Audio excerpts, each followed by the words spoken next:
Visa খুলেছে বাংলাদেশের, ঈদ আনন্দ বইছে দাদা বাবুদের। আমাদের প্রধানমন্ত্রী যখন চীন সফরে গিয়ে আমাদের করিডোর সুবিধার জন্য এবং মোংলা বন্দরের 110 একর জমি চীনকে দেওয়ার জন্য স্বাক্ষর করলেন, তাৎক্ষণিকভাবে 2 বছর বন্ধ থাকা ভিসা খুলে দিল আমাদের পার্শ্ববর্তী দেশ।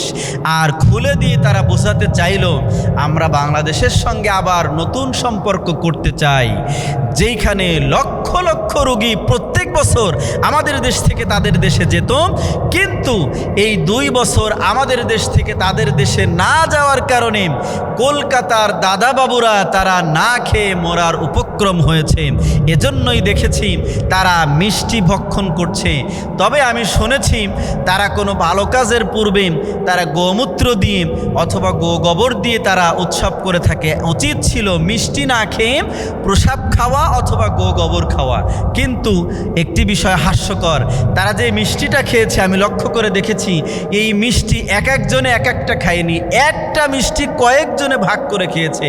কত বড় অভাবে থাকলে মানুষ একটা মিষ্টি কয়েকজনে ভাগ করে খায়। আহারে, ভারত বলেছিল তারা যদি আমাদেরকে সহযোগিতা না করে বাংলাদেশ না খেয়ে মারা যাবে। অথচ আমরা লক্ষ্য করেছি 2 বছর তাদের দেশে আমরা না যাওয়ার কারণে তারা আজকে না খেয়ে মরে যাচ্ছে। তার জ্বলন্ত প্রমাণ ভিসা খোলার সাথে সাথে নিজেরা একটা মিষ্টি কয়েকজনে ভাগ করে খাচ্ছে। অর্থাৎ তারা বোঝাতে চায় এই ভিসা খোলার কারণে আমরা আনন্দিত, তোমরা আনন্দিত হলেও আমরা আনন্দিত নই। আমরা এখন থেকে চিকিৎসার জন্য নিজেরা স্বয়ংসম্পূর্ণ। যদি আমাদের বড় ধরনের চিকিৎসার প্রয়োজন হয়, বিনা চিকিৎসায় যদি মারাও যাই, তারপরে আমরা ভারত যাব না, আমরা যাব চায়নাতে ইনশাআল্লাহ। আমি বলবো তোমরা 53 বছর আমাদেরকে শোষণ করেছ, বিনিময়ে আমরা তেমন কিছুই পাইনি।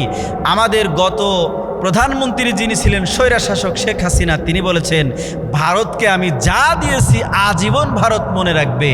আমি বলি আমরা যখন এখন বর্তমান যেই প্রধানমন্ত্রী পেয়েছি তিনি যেই পদক্ষেপগুলো নিচ্ছেন, ভারত আজীবন মনে রাখবে যে তারেক রহমান কত শক্তিশালী একটা সরকার।